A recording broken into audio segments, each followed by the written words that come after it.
Vamos a ver ahora en física 3 la suma de fuerzas concurrentes en un punto en un plano.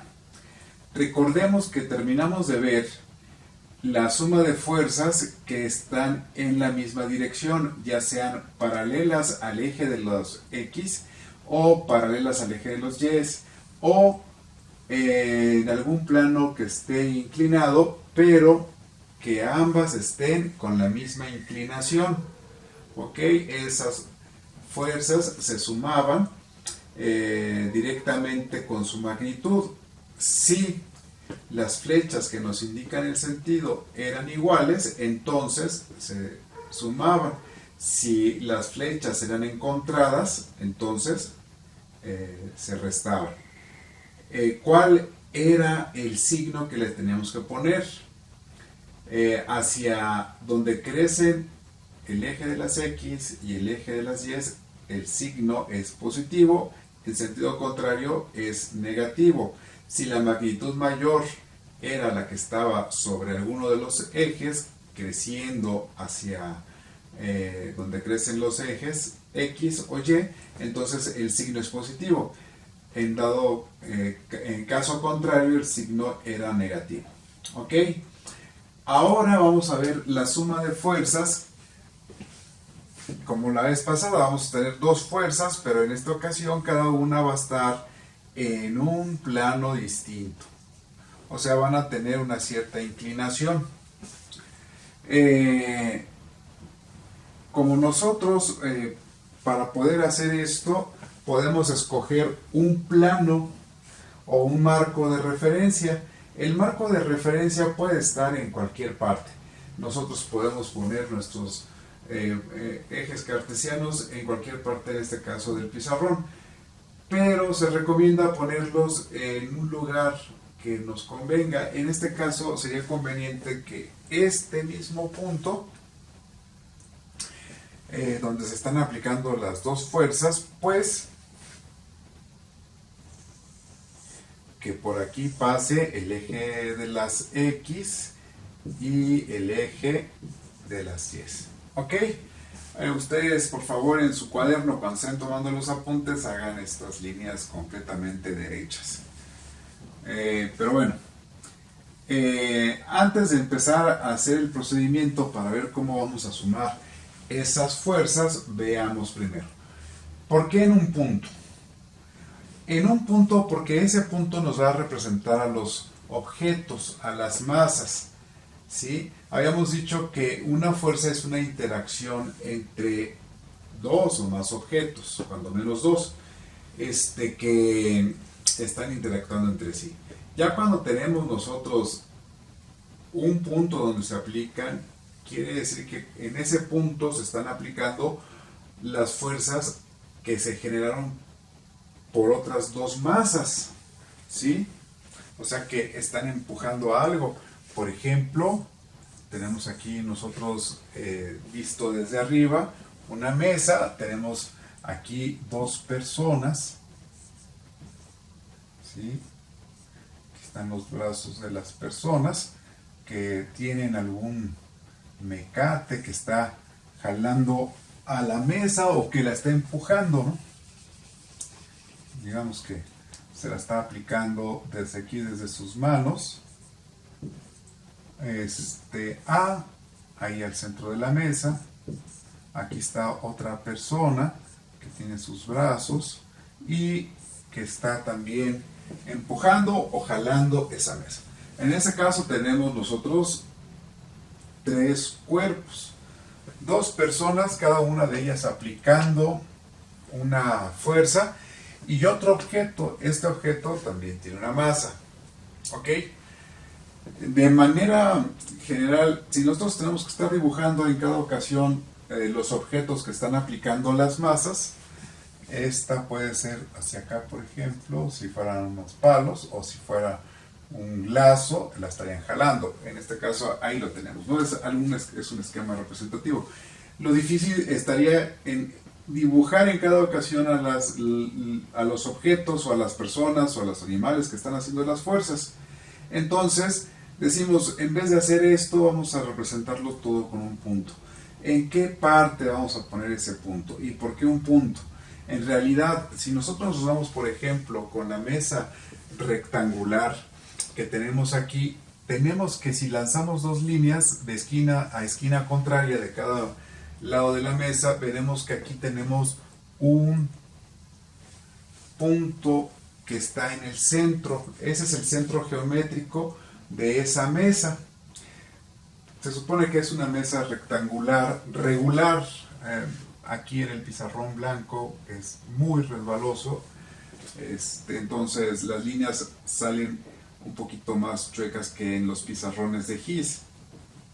Ahí en sus cuadernos, voy a repetir, hagan los dibujos de manera pues más precisa, ¿no?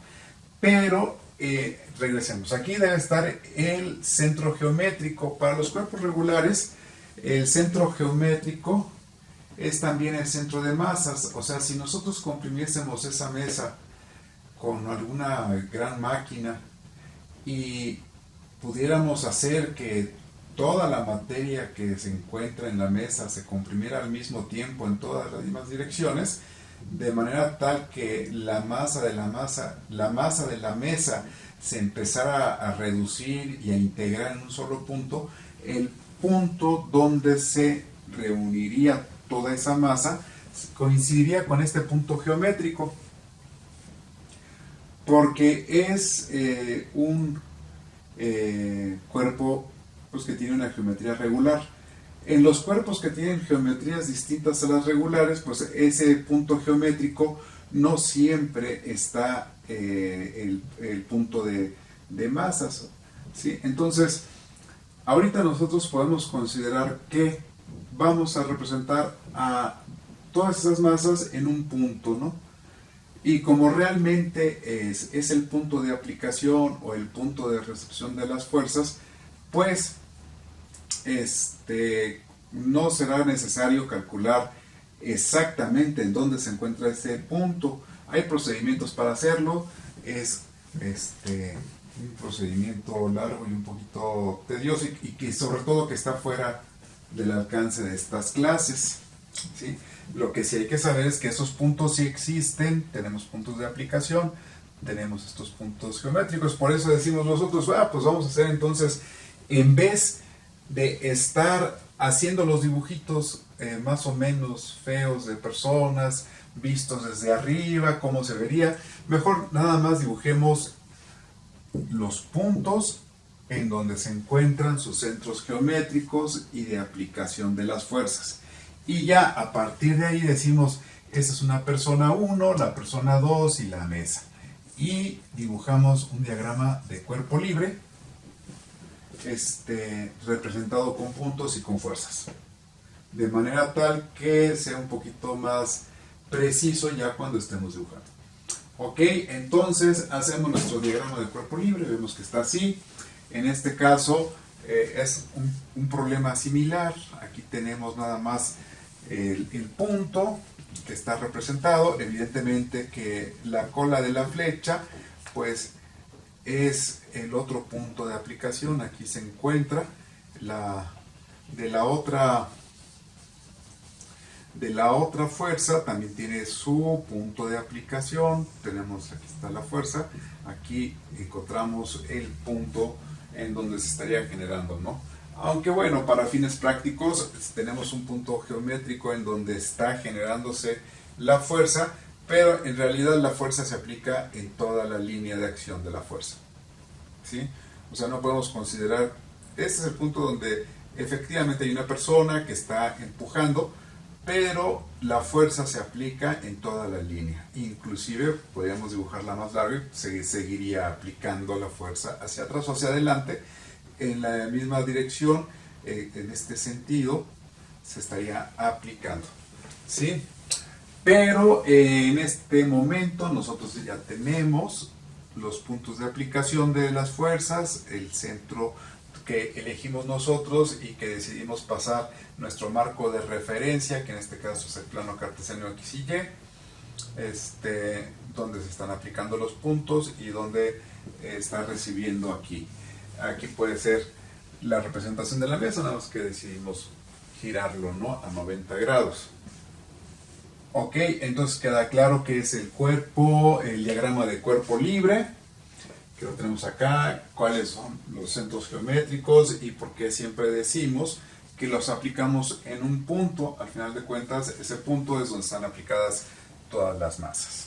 Bien. Ahora,